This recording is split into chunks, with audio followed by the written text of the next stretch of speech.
Alright, Mr. Gatekeeper here with another quick repair.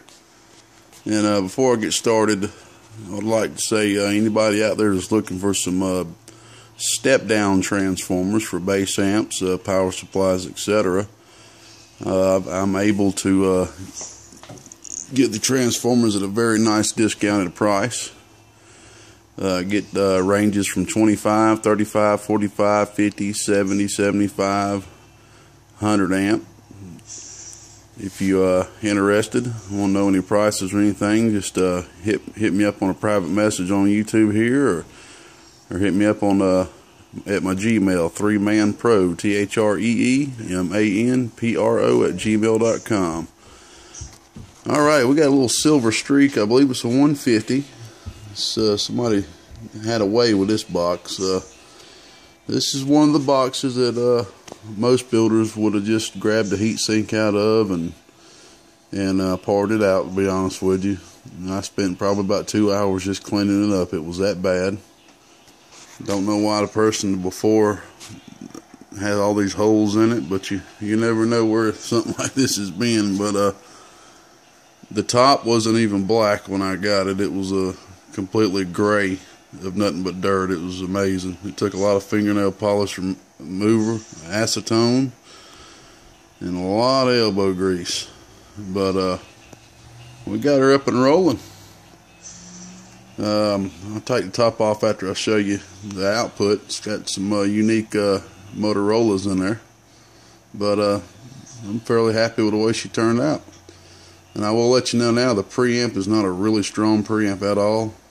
It does appear to work fine, but it's just not a strong preamp at all. Probably one of the weakest ones I've seen. I did go ahead and replace the transistor on the preamp section, which it didn't seem to make didn't help at all. And everything's so compact, you know, it's one of them deals I just didn't want to get in too deep with it, because could be more harm than good getting in that the way the relay's a surface mount relay. So, well, anyway, let's flip this off, show you what we're going to be putting in her. Barefoot radio with variable power. Limiter still in. Audio.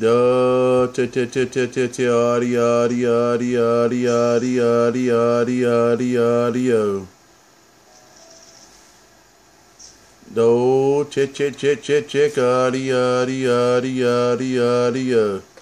Alrighty, about 19 to 20 watts. Let's flip her on.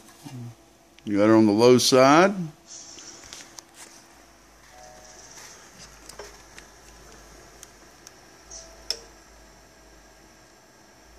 Alrighty.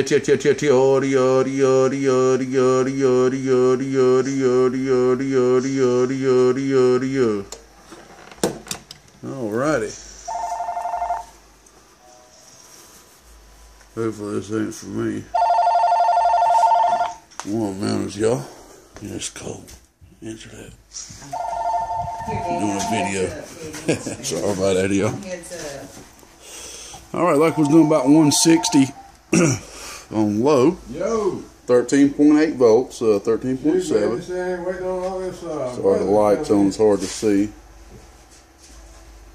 13.7 volts. That's going to start at midnight tonight.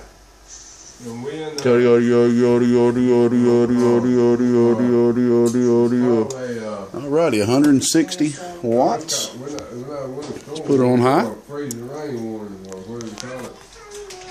On high, you're going to have a pretty high dead key on this box the way it's designed. A higher dead key, excuse me. In our area, then we're going to have snow, then more freezing. About 110 watt dead key.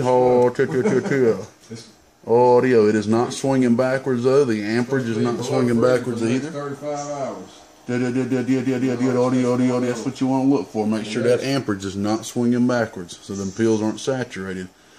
Audio. All right, almost 200 watts with 20 into it on high.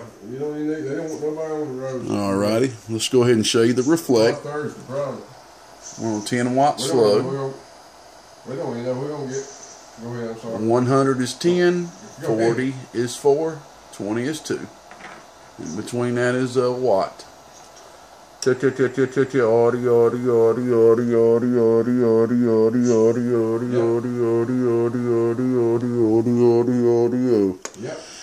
Alrighty. Maybe a point. Maybe maybe 200 milliwatts. Beautiful tune. Beautiful tune. I did have to do a little bit of work to get that too there. Alright, let's push her up on 15.2 volts and see what she's going to do on the high end. Let her rip. Potato chip. It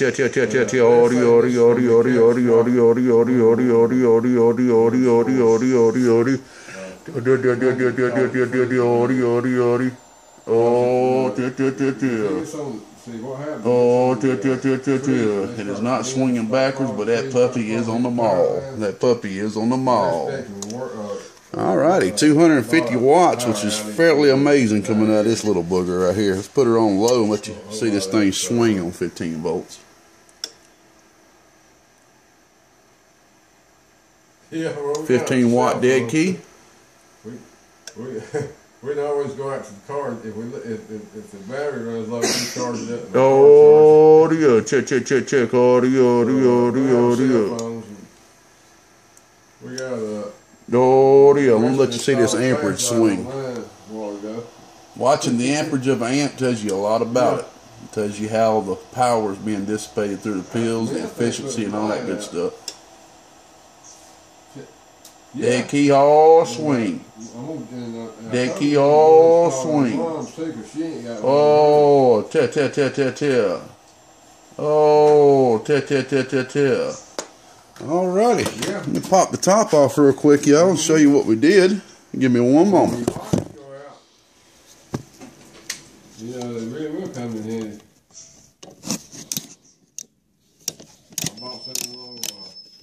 Could have already had these screws out, couldn't I, y'all? Battery operated today in Walmart.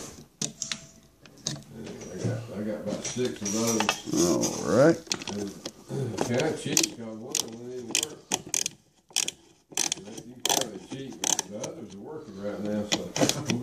Alright, one more screw. You kind of cheap,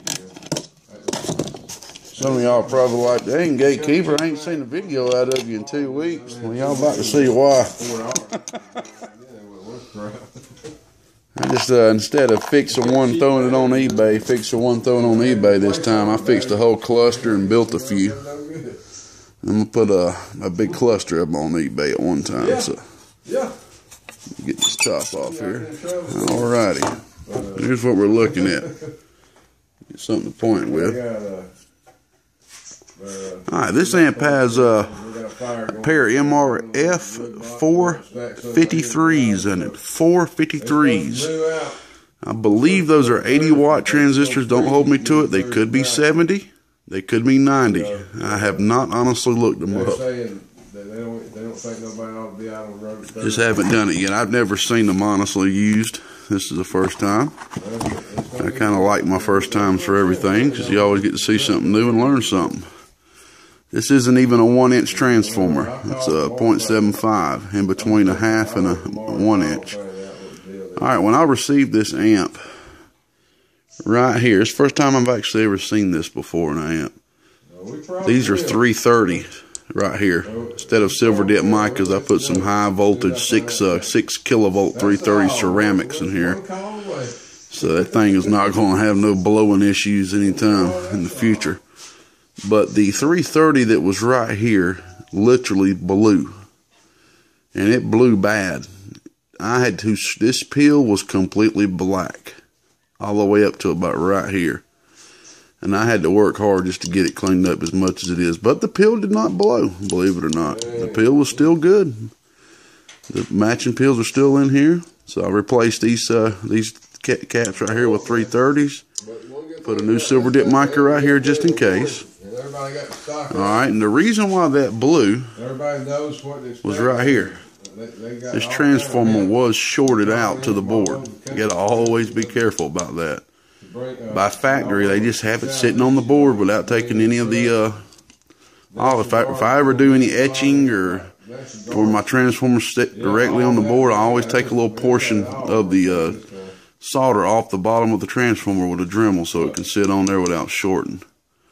Alrighty, put a new cap on right here, and right here the cap that's used for the low was a 2-watt Allen Bradley, excuse me, 2-watt Allen Bradley. It was fried beyond recognition, so we went ahead and threw a 5-watt in. So that should keep that up pretty nice. Pretty nice. I always like to go overkill. Replace this transistor right here, right there. For the preamp, it didn't seem to do anything for it, but we went ahead and attempted anyway. And as you see, this is what I'm talking about. About the main thing 90% of the time that I have noticed since doing this so far with a preamp going out is going to be the transistor. I have noticed that 90% of the time. As long as this relay is clicking fine, 90% of the time it's that. I replaced that. It's still switching over just fine. All it consists of these 2 caps down here, 2 resistors, possibly 3. So maybe it's just not a high gain preamp. I don't know. But, you know, I gave it a shot. And I think that about does it. Yeah, that about does it. I didn't even worry about grounding these. The reflect was good. If I ever seen the reflect issue, I would have grounded these to the board, but it seemed like they're grounded just fine being on the side right there. So, well, there you go. Ain't nothing else to get into, really. There you go. A small compact box giving very good gains. Very good gains. Mr. Gatekeeper, Silver Streak 150. I want to give a shout out to my boy Real Deal. Real Deal out there around that hog yard. We waving a big hand, my friend. Happy B-Day to you, big brother. You're getting older. You're going to be an old fart soon. Gatekeeper said it and we good and gone.